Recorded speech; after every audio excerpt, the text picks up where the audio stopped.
Assalamualaikum warahmatullahi wabarakatuh. Saya Olivia Cindy Pradina, NPM 1911010153. Sebagai pemateri pertama, saya akan menjelaskan tentang pengertian pengumpulan data. Data adalah bahan keterangan berupa himpunan fakta, angka, huruf, grafik, tabel, lambang, objek, kondisi, dan situasi. Data merupakan bahan baku informasi. Untuk mencapai tujuan penelitian, peneliti harus memerlukan data yang benar yang dapat diperoleh di lapangan sesuai dengan topik dalam penelitiannya. Sedangkan pengumpulan data adalah merupakan kegiatan mencari data di lapangan yang akan digunakan untuk menjawab permasalahan penelitian. Validitas instrumen pengumpulan data serta kualifikasi pengumpulan data sangat diperlukan dalam memperoleh data yang berkualitas. Yang kedua, saya akan menjelaskan tentang jenis-jenis data penelitian. Selain untuk memecahkan masalah, data juga menurut Suratno dan Arsyad pada tahun 1993 perlu diadakan dalam rangka menguji suatu hipotesis yang berdasar pada suatu model. Adapun wujud data dapat berbentuk sebagai angka, huruf, gambar, suara, suatu keadaan atau simbol-simbol lainnya. Data belum dapat bermakna bagi penerimanya kecuali telah melalui suatu pengelolaan sehingga menjadi sebuah informasi yang kemudian dapat dimengerti. Adapun pembagian data adalah yang pertama, data berdasarkan sumbernya. Data berdasarkan sumbernya memiliki dua jenis data. Yang pertama, data primer. Data primer merupakan data yang diperoleh dari sumber datanya. Jadi, untuk mendapatkan data primer, peneliti harus mengumpulkan secara langsung. Data primer biasanya diperoleh dari observasi, wawancara, focus group discussion, dan penyebaran. Yang kedua ada data sekunder. Data sekunder adalah data yang didapat dari studi-studi sebelumnya. Data sekunder dapat diperoleh dari berbagai sumber seperti jurnal, laporan, buku, dan lain sebagainya. Yang kedua, data berdasarkan sifatnya. Berdasarkan sifatnya, data dibedakan menjadi dua jenis, yaitu data kualitatif dan data kuantitatif. Data kualitatif merupakan data yang berbentuk selain angka. Data kualitatif dapat dikumpulkan dengan cara wawancara, analisis dokumen, dan fokus group discussion, observasi, pemotretan gambar atau perekaman video. Umumnya data kualitatif pada akhirnya dituangkan dalam bentuk kata per kata. Sedangkan data kuantitatif adalah data yang berwujud angka atau bilangan. Data kuantitatif biasanya dijadikan sebagai bahan dasar bagi setiap permasalahan yang bersifat statistik. Data ini umumnya diolah memakai teknik perhitungan matematika.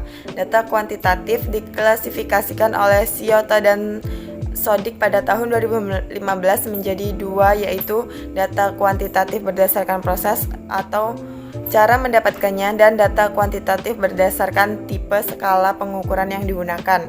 Yang ketiga, data berdasarkan waktu pengumpulannya. Data dibedakan menjadi dua berdasarkan waktu pengumpulannya, yaitu yang pertama, data berkala atau time series, merupakan data yang dikumpulkan secara berkala dari waktu ke waktu. Pengambilan data ini biasanya digunakan untuk melihat perkembangan dari waktu ke waktu.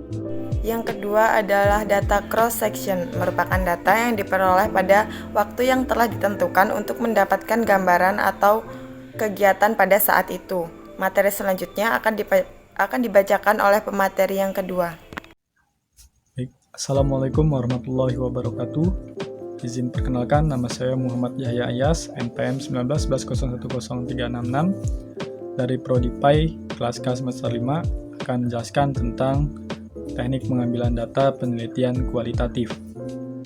Dalam penelitian kualitatif, teknik pengambilan data dibagi menjadi 4 metode, yaitu yang pertama, wawancara, kemudian observasi, yang ketiga, focus group discussion, dan kemudian yang terakhir adalah studi dokumen. Kita akan membahas yang pertama, yaitu tentang wawancara. Wawancara merupakan salah satu teknik pengumpulan data dengan mengajukan pertanyaan pada narasumber atau informan terkait topik penelitian secara langsung. Tapi dengan kemajuan teknologi, kita dapat melakukan wawancara dengan media telepon ataupun video call. Wawancara bertujuan untuk mencatat opini, perasaan, emosi, dan hal lain berkaitan dengan individu yang ada dalam organisasi ataupun instansi yang akan menjadi objek penelitian kita. Dengan melakukan wawancara, peneliti dapat memperoleh data yang banyak, sehingga peneliti dapat memahami budaya melalui bahasa dan ekspresi dari narasumber.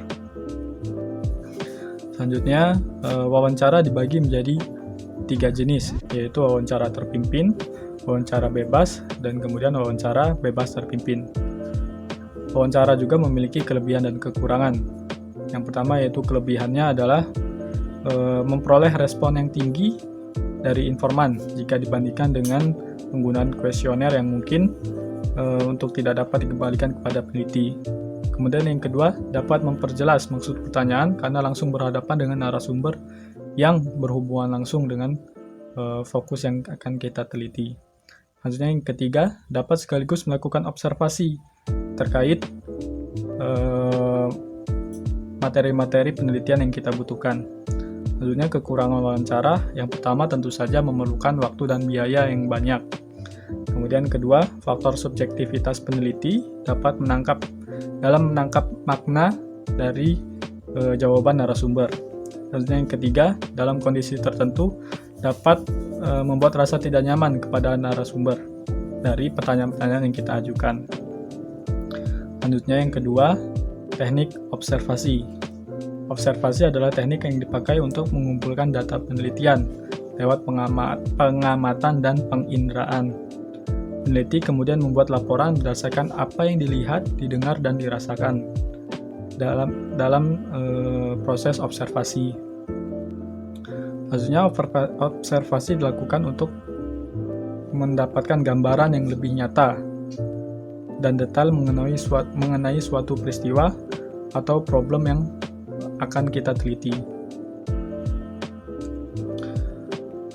Kelebihan dan kekurangan observasi. Yang pertama, kelebihan observasi adalah menjadi alat bantu yang secara langsung untuk menyelidiki berbagai macam gejala-gejala penelitian. Kemudian yang kedua, untuk teknik observasi sedikit lebih banyak tuntutan. Kemudian yang ketiga, memungkinkan pencatatan yang serempak dengan terjadinya suatu gejala. Selanjutnya, kelemahan metode observasi. Yang pertama, banyak kejadian-kejadian yang tidak dicapai dengan observasi langsung atau observasi secara tidak langsung untuk penelitian kehidupan pribadi seseorang yang sangat rahasia. Kemudian yang kedua, jika observasi mengetahui dirinya diselidiki, mungkin dengan sengaja menimbulkan kesan yang dibuat-buat atau tidak kita harapkan. Kemudian ketiga, timbulnya kejadian tidak selalu dapat diramalkan sehingga observan dapat hadir untuk mengobservasi kejadian. Selanjutnya, metode yang ketiga adalah focus group discussion.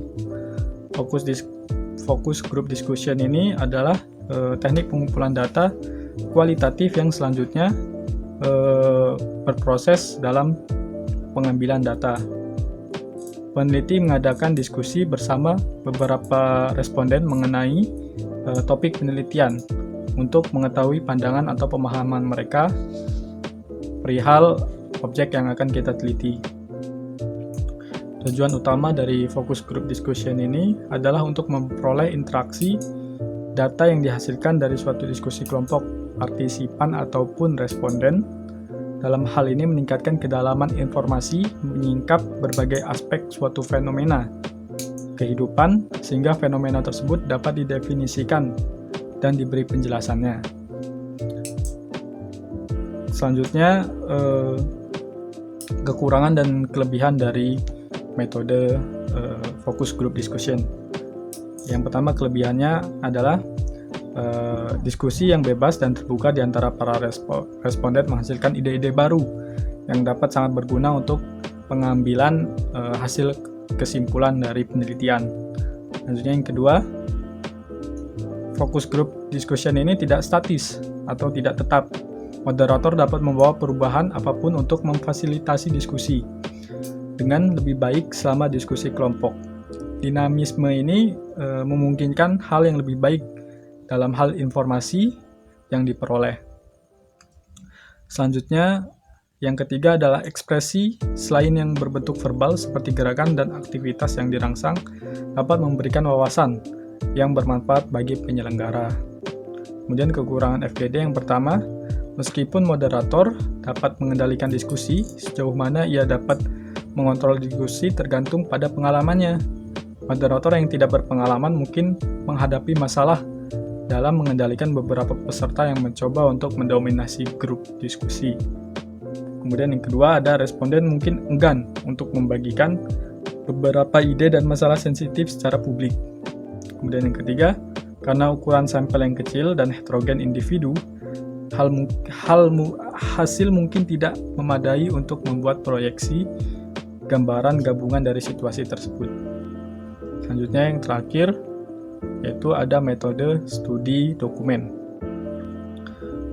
Studi dokumen ini sesuai dengan namanya, dilakukan dengan mengkaji dokumen-dokumen yang telah ada terkait tentang topik penelitian.